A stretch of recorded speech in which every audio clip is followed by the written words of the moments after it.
Salut à toi, bienvenue sur MyWay Finance. Aujourd'hui dans cette vidéo, nous allons voir le projet Stellar avec sa crypto-monnaie XLM. C'est un vieux projet qui existe déjà depuis bien longtemps. Il est nommé l'infrastructure pour les paiements du futur. Nous allons voir une analyse et les perspectives pour l'investisseur comme toi et moi. C'est parti.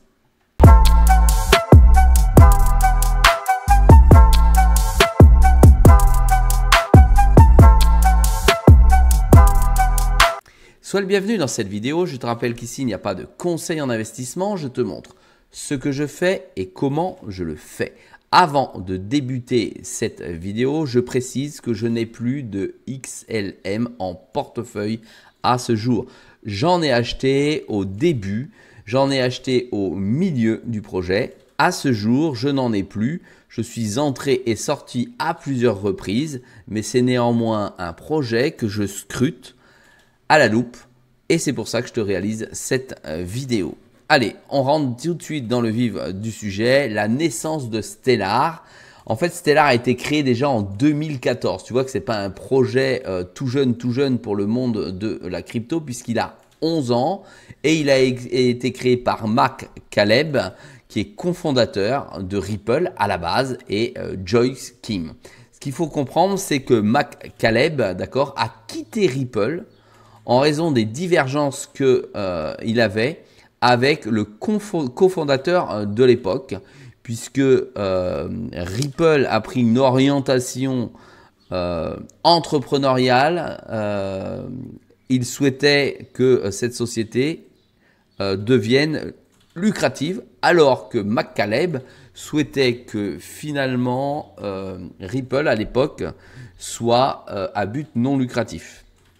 Du coup, ils se sont séparés et Mac Caleb donc a créé en 2014 avec Joyce Kim Stellar. Donc, on comprend tout de suite que ces deux sociétés et ces deux blockchains sont donc en concurrence de base et souhaitent finalement rendre un service pratiquement identique, si ce n'est, on va le voir avec XLM, un service plutôt orienté sur les particuliers, les individus, que sur les institutions financières comme les banques, alors que Ripple s'oriente vers les banques, mais on va comparer les deux comme dans les vidéos précédentes.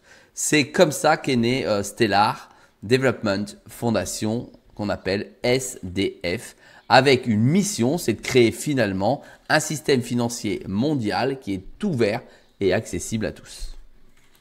Ensuite, premier problème ou le problème que souhaite résoudre XLM, c'est la finance mondiale est fragmentée. Donc, ils souhaitent finalement être capables au travers de leurs solutions d'envoyer de l'argent à l'international via un système autre que le système traditionnel comme le SWIFT qui est beaucoup trop lent.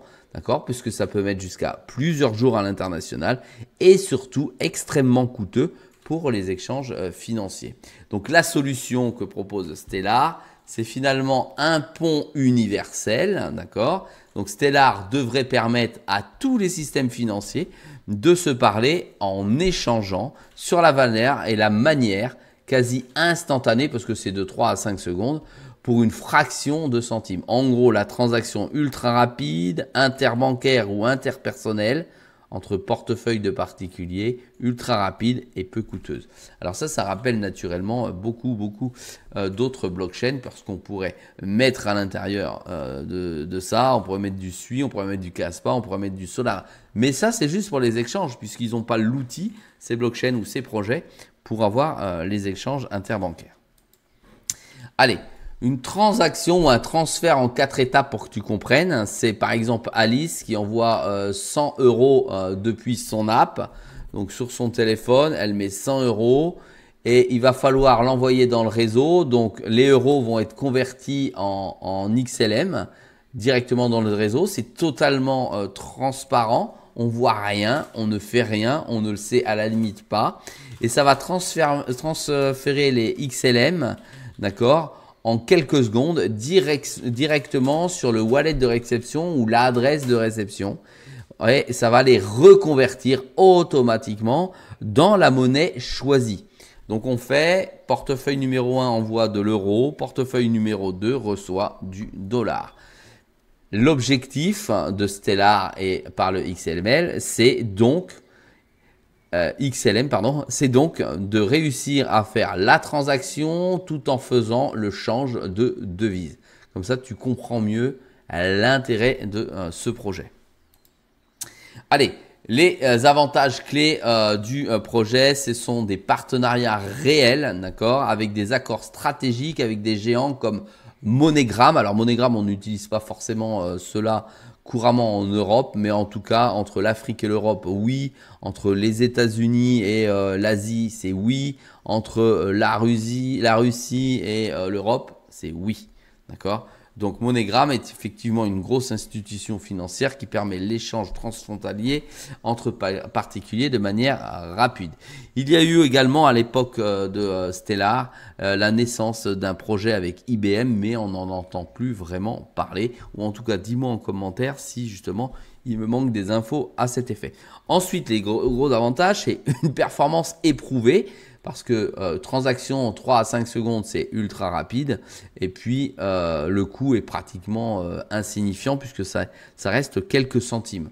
Ce qu'il faut que tu comprennes, c'est que c'est déjà un projet, comme je te l'ai dit, de 2014. Ça veut dire que c'est totalement éprouvé. L'échange est totalement éprouvé puisqu'il a un historique qui existe avec très très peu d'anomalies sur les échanges. Ensuite, c'est aussi un futur grand de la défi. Quand la défi va arriver avec Soroban, eh ben, ça risque de transformer Stellar et le remettre au goût du jour. On va voir ça tout de suite après. Allez, les prochaines évolutions, donc c'est Soroban ou Soroban, tu le dis comme tu veux. Et ils sont en train de finalement mettre en place une plateforme qui va te permettre de générer ou d'utiliser des contrats intelligents. En gros, c'est l'autoroute des paiements avec une plateforme complète, d'accord, qui va permettre finalement aux développeurs de construire des applications en finance décentralisées qui vont être complexes et directement sur Stellar. Ça, c'est une grosse avancée. Le projet avait plutôt stagné parce que quand tu vois en 11 ans que c'est toujours pas créé alors qu'il y en a, c'est déjà opérationnel, c'est vrai que tu peux te poser des questions. Mais comme c'est un projet solide et solidement ancré, puisque de gros, ce Well possède du XLML, eh bien, effectivement, ça risque de tenir le choc et d'être développé plutôt convenablement. Voilà, ça va ouvrir donc la porte à une nouvelle vague d'innovation et d'utilité pour ce réseau plutôt vieillissant. Allez, le passage à la concurrence. Les deux gros concurrents, c'est comme on l'a vu au tout début, c'est Ripple avec le XRP et le Swift qui est déjà en fonctionnement depuis des années pour les transferts transfrontaliers et interbancaires. Donc Ripple, c'est le concurrent, voilà. C'est le concurrent le plus direct parce que eux sont adossés à une blockchain également. Et Stellar se concentre lui plus davantage sur l'inclusion financière, donc en direction des particuliers, alors que Ripple, comme je te l'ai dit au début, c'est principalement pour les institutions financières. Le Swift, Stellar offre une alternative beaucoup plus rapide et moins chère au système bancaire traditionnel, mais fait face à l'inertie d'un système établi depuis des décennies. Alors, il faut effectivement qu'il y ait de plus en plus d'utilisation de services qui passent au travers de la blockchain, parce que le particulier, la blockchain, il s'en contrefiche. Donc, il faut simplifier le service. Et si ce service passe par la blockchain, il est fort probable qu'il détrône Swift. Mais attention, Swift, grosse institution financière, n'a pas dit son dernier mot, est en train d'améliorer tant les coûts de transfert que la rapidité de transfert dans son système organisationnel. Ensuite, l'analyse des risques si tu te positionnes sur cette crypto-monnaie.